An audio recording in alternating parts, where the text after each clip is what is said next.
चुनावी जनसभा में इकट्ठा हुए बीएसपी व इन्हें लोगों के बने इस गठबंधन के सभी छोटे बड़े पदाधिकारी, नेता एवं कार्यकर्तागण, आज आप लोग यहाँ हरियाणा प्रदेश में विधानसभा के लिए हो रहे आम चुनाव में अपने गठबंधन के उम्मीदवारों के समर्थन में हमें सुनने के लिए यहाँ इकट्ठा हुए हैं। तो उसके लिए मैं आप सभी लोगों का हार्दिक दिल से आभार प्रकट करती हूँ, जिनको कामयाब बनाने के लिए भारतीय राष्ट्रीय लोकदल के वरिष्ठ राष्ट्रीय महासचिव चौधरी अभय चौटाला जी व इनके सभी साथीगण तथा बीएसपी के भी नेशनल कोऑर्डिनेटर श्री आकाश आनंद व यहाँ के संयोजक श्री रणधीर बेनीवाल और इनके भी सभी साथीगण पूरे जी जान से लगे हैं। और अब मैं आप लोगों का ध्यान यहाँ हरियाणा प्रदेश में विधानसभा के लिए हो रहे आम चुनाव में अपने इस बने गठबंधन की सरकार बनाने को लेकर कुछ जरूरी बातों की तरफ दिलाना चाहती हूँ। और इस संबंध में हमारी पार्टी का ये कहना है कि अपने देश को आज़ाद हुए वे भारतीय संविधान को भी लागू हुए अब वर्षों बीत चुके हैं और इस लंबी अवधि में केंद्र व आपके हरियाणा प्रदेश में भी विभिन्न विरोधी पार्टियों की सरकारें रही हैं। लेकिन दुख की बात यह है कि इस दौरान आपके हरियाणा प्रदेश में भी यहाँ विरोधी पार्टियों की रही सरकारों में सर्व समाज में से खासकर दलितों, आदिवासियों, पिछड़े वर्गों, मुस्लिम व अन्य अक़लियतों के साथ साथ गरीबों, मजदूरों, किसानों, व्यापारियों एवं अन्य मेहनतकश लोगों का भी पूर्ण रूप से विकास व उत्थान आदि नहीं हो सका है। जिनकी सरकारों की गलत नीतियों एवं गलत कार्य प्रणाली आदि को अब इन्हें और ज़्यादा आजमाने की ज़रूरत नहीं है। और इस मामले में खास तौर से मैं दलितों, आदिवासियों व अन्य पिछड़े वर्गों के लोगों को ये बताना चाहूँगी कि इन वर्गों को यानी कि पूरे देश में SC, ST और OBC, अनुसूचित जाति, जनजाति व अन्य पिछड़े वर्गों के लोगों को परम पूज्य बाबा साहब डॉक्टर भीमराव अंबेडकर के कड़े संघर्ष एवं अथक प्रयासों से भारतीय संविधान में मिले कानूनी अधिकारों में से विशेषकर सरकारी नौकरियों में जो इन्हें आरक्षण की सुविधा मिली है, तो उसे यहाँ पहले कांग्रेस की और अब बीजेपी की तथा अन्य पार्टियों की भी रही सरकारों की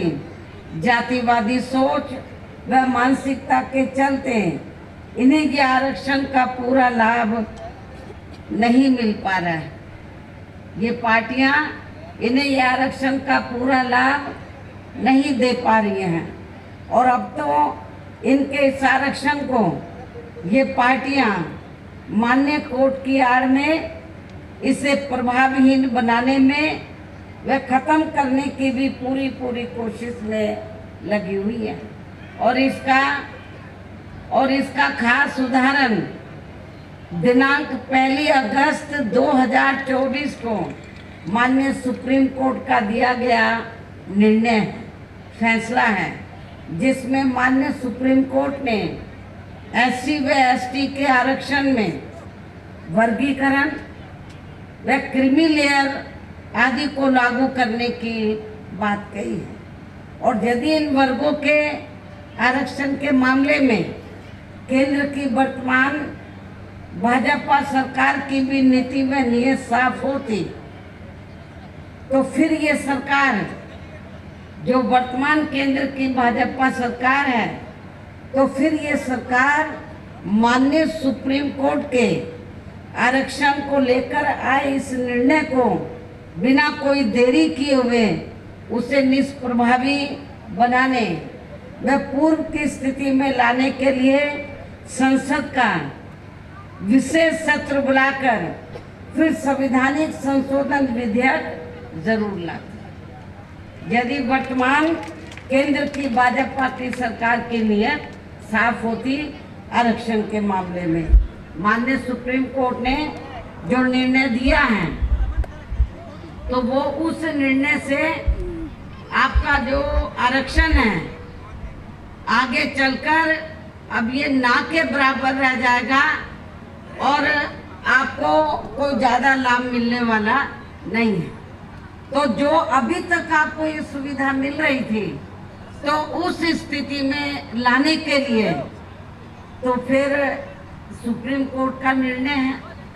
तो इसको कौन बदल सकता है? इसको सेंटर की सरकार बदल सकती है। वर्तमान में केंद्र की सरकार किसकी है? भारतीय जनता पार्टी की। हमने भारतीय जनता पार्टी की सरकार को ये कहा कि यदि आपकी दलितों, आदिवासियों और अन्य पिछड़े वर्गों के मामले में, खासकर SC ST के आरक्षण के मामले में यदि नीति आपकी स्पष्ट है, सोच सही है, तो फिर आपको जो माननीय सुप्रीम कोर्ट ने 1 अगस्त 2024 को जो निर्णय दिया है जिससे SC ST का आरक्षण निष्प्रभावी हो गया है और ये फिर खत्म हो जाएगा, तो फिर इसको प्रभावी बनाने के लिए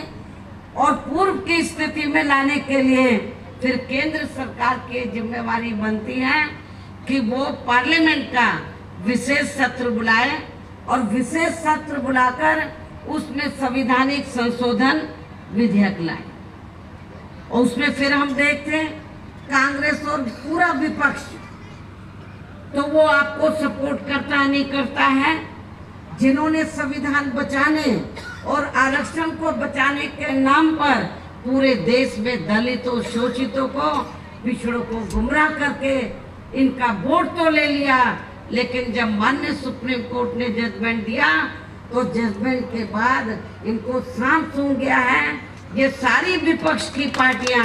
कांग्रेस और इनका इंडिया गठबंधन सब चुप है, कुछ बोलने के लिए तैयार नहीं। लेकिन हमारे लोगों ने भी बहुत बड़ी गलती की, उनके बहकावे में आ गए। संविधान बचाने के नाम पर, आरक्षण बचाने के नाम पर उनके बहकावे में आकर अपनी पार्टी BSP को भी किनारे कर दिया और इंडिया गठबंधन को वोट दे दिया लोकसभा चुनाव में। लेकिन अब क्या हो रहा है? चुनाव खत्म होने के बाद इंडिया गठबंधन को फायदा तो हो गया गुमराह करके आप लोगों को, लेकिन जब 1 अगस्त को निर्णय आया आरक्षण को लेकर के जो शेड्यूल कास्ट के लोग हैं, ट्राइब कम्युनिटीज के लोग हैं, दलित जो लोग हैं, आदिवासी लोग हैं, तो अब इनको जो पहले से आरक्षण मिल रहा था, जो इनका कोटा मुकर्रर था, जो पहले से आरक्षण मिल रहा था, वो ना मिलके अब इनका वर्गीकरण किया जाएगा। जिनको जरूरत है उनको दिया जाएगा और शेड्यूल कास्ट में जो जातियां मजबूत होगी उनको किनारे कर दिया जाएगा। ये जजमेंट है। लेकिन ये आप लोगों को मालूम होना चाहिए कि जिन शेड्यूल कास्ट में जो जातियां कुछ आगे भी बढ़ी हैं, मुश्किल से 5-6% लोग बढ़े हैं, बाकी लोगों की सामाजिक, आर्थिक और शैक्षणिक स्थिति में अभी कोई ज़्यादा बदलाव नहीं आया है। इसलिए इनके वर्गीकरण की अभी जरूरत नहीं है, बल्कि जो पूर्व में जैसी स्थिति बनी थी इनको सबको अभी पूरा आरक्षण देने की जरूरत है। लेकिन जब हमने इसके खिलाफ आवाज उठाई तो फिर सारी पार्टियां चुप हो गई। हमने बीजेपी को भी कहा कि सुप्रीम कोर्ट का जजमेंट है, आप संविधानिक संशोधन विधेयक लाइए और आप उसे पार्लियामेंट में लाकर पास कराएं। हम अपोजिशन को भी देखेंगे, इंडिया गठबंधन को भी देखेंगे कि वो आपको सपोर्ट करता है नहीं करता है। तो जो बीजेपी की सरकार है सेंटर की,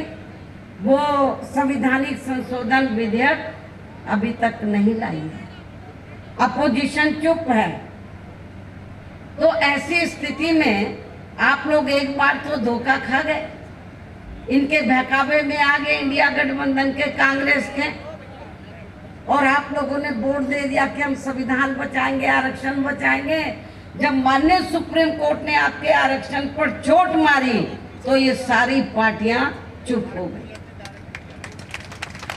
ये कहती तो है कि हम आरक्षण के पक्ष में हैं, लेकिन माननीय सुप्रीम कोर्ट ने जो जजमेंट दिया उसको लेकर ये कुछ भी बोलने के लिए तैयार नहीं है। इतना ही नहीं, बल्कि इसके लिए कांग्रेस व इनके इंडी गठबंधन ने अभी तक भी केंद्र सरकार पर कोई दबाव नहीं बनाया है, और ऐसा करना तो बहुत दूर की बात रही, बल्कि इन्होंने माननीय सुप्रीम कोर्ट के इस निर्णय पर अभी तक कुछ भी खुलकर नहीं बोला है। और इस मामले में केंद्र की भाजपा सरकार व अधिकांश सभी विरोधी पार्टियां अभी तक भी चुप्पी साधे हुए हैं। यहाँ मैं ये भी बता देना चाहती हूँ कि माननीय सुप्रीम कोर्ट ने SC/ST आरक्षण में वर्गीकरण करने और क्रीमी लेयर को भी लागू करने का ये कार्य अब राज्य सरकारों के ऊपर ही छोड़ दिया। अब ये राज्य सरकारों के ऊपर ही छोड़ दिया है, जो अब अपने हिसाब से इसका पूरा राजनीतिक फायदा भी उठाएंगे। साथ ही इसकी आड़ में इन वर्गों को बांटकर इन्हें आपस में ही लड़ाएंगे। अर्थात अब ये पार्टियां फूट डालो व राज करो की नीति का भरपूर फायदा उठाएंगी इस जजमेंट की आड़ में। जबकि संविधान के मुताबिक अभी तक क्या था ये जजमेंट आने से पहले, जबकि संविधान के मुताबिक किस जाति को SC व ST की सूची में शामिल करना है या नहीं करना है, तो इसका ये अधिकार अभी तक केवल संसद, किसको था, पार्लियामेंट को था, संसद व माननीय राष्ट्रपति जी को ही दिया हुआ था संविधान के मुताबिक, जिसे 1 अगस्त 2024 को माननीय सुप्रीम कोर्ट के आए निर्णय के जरिए इसे अब वापस लेकर सीधे ही राज्य सरकारों को दे दिया है, जिससे अब इन वर्गों के साथ काफी ज्यादती होगी। अर्थात इनका अब ये आरक्षण ना के बराबर ही रह जाएगा। दलितों का, आदिवासियों का जो आरक्षण है वो ना के बराबर ही रह जाएगा। और अब तो कांग्रेस के श्री राहुल गांधी ने भी विदेश में जाकर इनके सभी आरक्षण को आगे वक्त आने पर खत्म करने का भी ऐलान कर दिया है। इसलिए इन वर्गों के लोगों को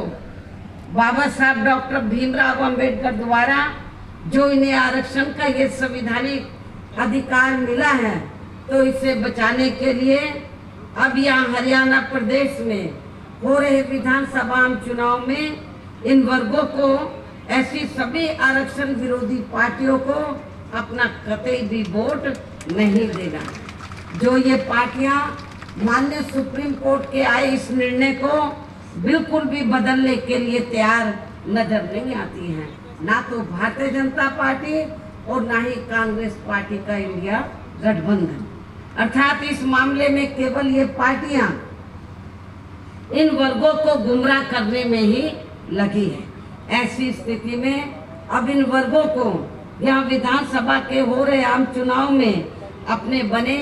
इस गठबंधन की ही सरकार बनाकर, क्योंकि ये लोग जो जजमेंट आया माननीय सुप्रीम कोर्ट का रिजर्वेशन को लेकर, इसको ये अभी तक भी बदलने के लिए तैयार नहीं है, ना कांग्रेस ना बीजेपी। तो ऐसी स्थिति में अब आप लोगों को करना क्या है, यहाँ अपने गठबंधन की सरकार बनाकर इसे लागू होने से, ये जो अभी नया जजमेंट आया है, तो अपने यहाँ गठबंधन की सरकार बनाकर इसे लागू होने से तब तक लटका कर रोक कर रखना है जब तक केंद्र व विपक्ष द्वारा इस निर्णय को संवैधानिक संशोधन के जरिए खत्म करके इसे पुरानी स्थिति में बहाल नहीं कर दिया जाता। गठबंधन की सरकार यहाँ बनती है, हमारी गठबंधन की हमारे हाथ में कि इसे लागू करें या न करें, इसको हम लटका के रख सकते हैं। सुप्रीम कोर्ट का जजमेंट है तो इसको हम आगे बढ़ा सकते हैं। कब तक? जब तक केंद्र व विपक्ष द्वारा इस निर्णय को संवैधानिक संशोधन के जरिए खत्म करके इसे पुरानी स्थिति में बहाल नहीं कर दिया जाता है। इसलिए ऐसी स्थिति में अब आपको एक तरफा अपना वोट केवल बीएसपी व इन्हें लोग के बने अपने इस गठबंधन को ही देना है, ताकि सत्ता में आकर यहाँ आपके स्टेट में माननीय सुप्रीम कोर्ट के आए इस निर्णय पर कुछ हद तक अंकुश लगाया जा सके। इतना ही नहीं बल्कि केंद्र व राज्यों में कांग्रेस, बीजेपी व अन्य जातिवादी पार्टियों की रही सरकारों ने इनका आरक्षण का कोटा अभी तक भी पूरा नहीं भरा है, जिससे फिर अंत में किसी न किसी रूप में सामान्य वर्गों को ही दे दिया जाता है। जबकि उत्तर प्रदेश में जब हमारी पार्टी की सरकार बनी, हमने विशेष अभियान चलाकर इस आरक्षण के कोटे को हमने पूरा कराया था। पदोन्नति में आरक्षण को तो इन्होंने माननीय कोर्ट की आड़ में काफी हद तक खत्म ही कर दिया। इसके साथ ही केंद्र व राज्यों की भी सरकारों द्वारा इन वर्गों के लोगों को प्राइवेट सेक्टर में आरक्षण दिए जाने की व्यवस्था किए बिना ही इनके ज्यादातर सरकारी कार्य अब यहाँ प्राइवेट सेक्टर के जरिए ही देश के अधिकांश बड़े बड़े पूंजीपतियों व धन्ना सेठों को ही दिए जा रहे हैं, जिसके कारण आपके यहाँ हरियाणा प्रदेश सहित पूरे देश में अब इन वर्गों के लोगों को आरक्षण का बहुत कम ही लाभ मिल पा रहा है, क्योंकि प्राइवेट सेक्टर में आरक्षण की व्यवस्था नहीं है। और इससे अब पूरे देश में दलितों व आदिवासियों के साथ साथ अन्य पिछड़े वर्गों को भी काफी ज्यादा नुकसान हो रहा है। जबकि अन्य पिछड़े वर्गों के लोगों को ये भी मालूम होना चाहिए, इन्हें मंडल कमीशन की रिपोर्ट के तहत आरक्षण की ये सुविधा केंद्र में कांग्रेस पार्टी की रही सरकार में नहीं मिली है, बल्कि बीएसपी के कड़े संघर्ष एवं अथक प्रयासों से केंद्र में रही श्री बीपी सिंह की सरकार में ही मिली है। हमें काफी स्ट्रगल करना पड़ा,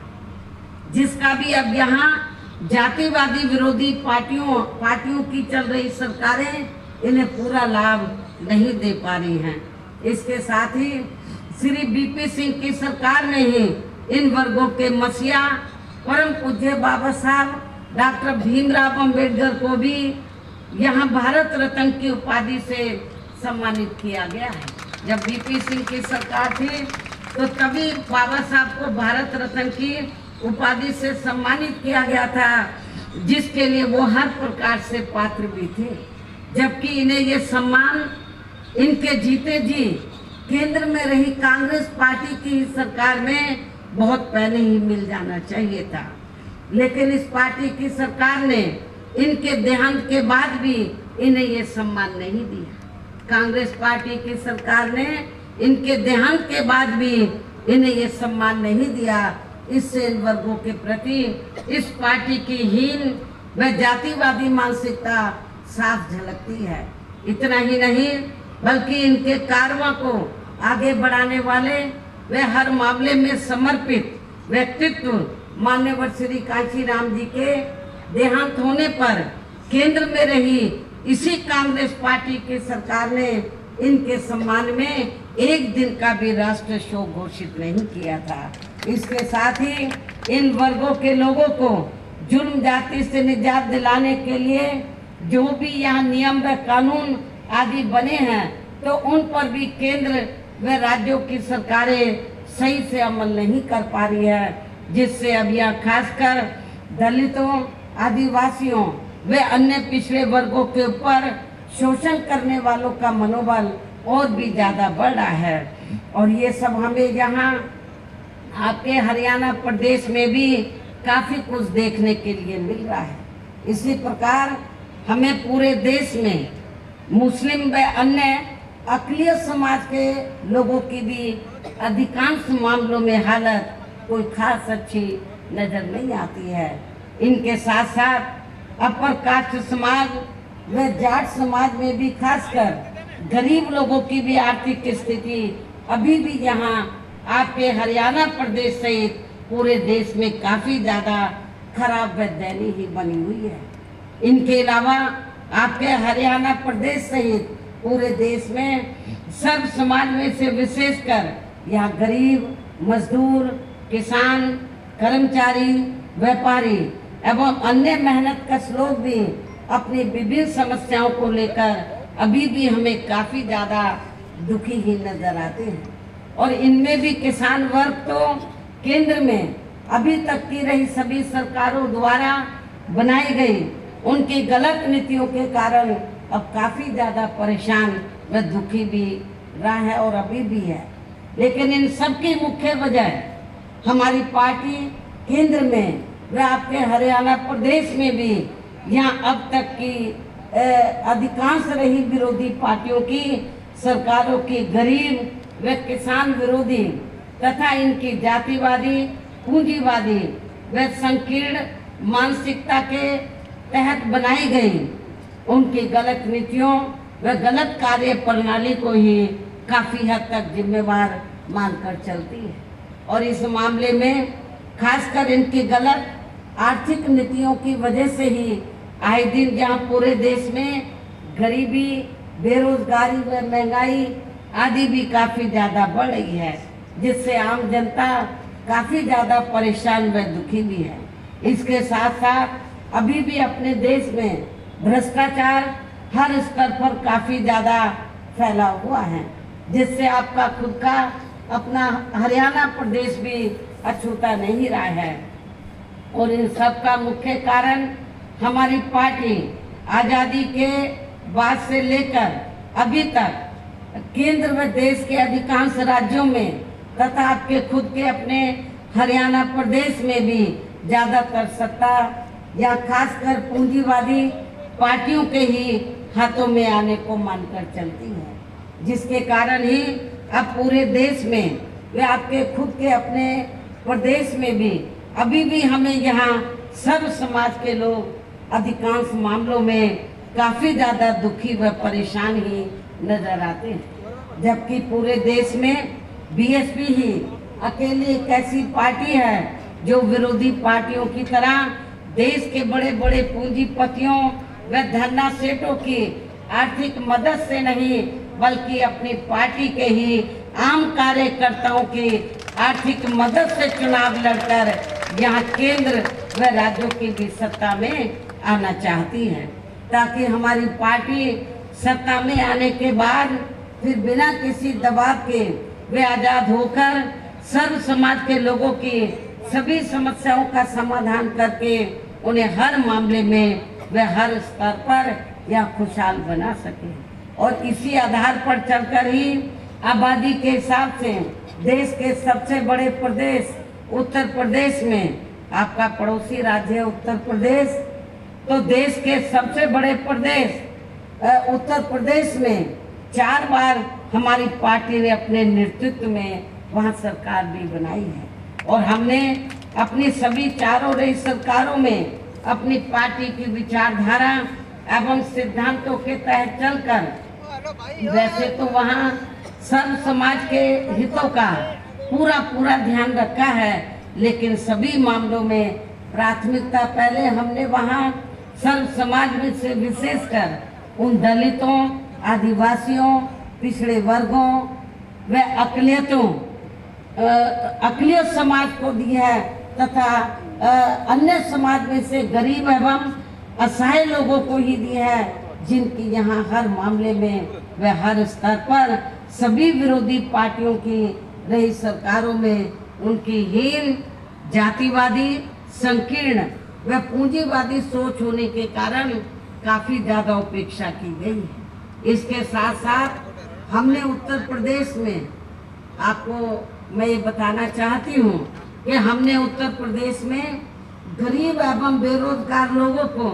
दूसरी पार्टियों की रही सरकारों की तरह मामूली सा बेरोजगारी भत्ता न देकर उन्हें बड़ी तादाद में सरकारी एवं गैर सरकारी क्षेत्रों में स्थायी रोजगार भी उपलब्ध कराए। इसके साथ ही गरीब भूमिहीन लोगों को खेती करने के लिए उन्हें फ्री सरकारी जमीन भी दी, और जो गरीब आवासहीन लोग थे तो सरकारी खर्चे से उनके हमने 2-2 कमरों के पक्के मकान भी बनाकर दिए हैं, और वहाँ पर सभी सुविधाओं का प्रबंध भी किया, हॉस्पिटल का, स्कूल्स का, और भी जो जरूरी आपकी ज़रूरतें हैं तो उनका हमने वहाँ पर प्रबंध भी किया है, जिससे वहाँ लाखों गरीब लोगों को काफ़ी ज़्यादा फायदा पहुँचा है। शहरों व देहातों को भी विकसित किया गया है। आप लोगों को ये मालूम है कि शहरों और देहातों में जहाँ वीकर सेक्शन के कमजोर तबके के लोग रहते हैं, वहाँ घुसते ही मालूम पड़ जाता है कि यहाँ पर अपने समाज के लोग रहते हैं। इतनी खराब हालत होती है, क्योंकि जो पार्टियां अभी तक सत्ता में रही तो उन्होंने आपकी बस्तियों को डेवलप नहीं किया, लेकिन जब हमारी सरकार बनी तो हमने देहातों को डॉक्टर अंबेडकर ग्राम विकास योजना के तहत और शहरों में दलित बस्तियों को मान्यवर श्री कांशीराम जी शहरी समग्र विकास योजना के तहत उनको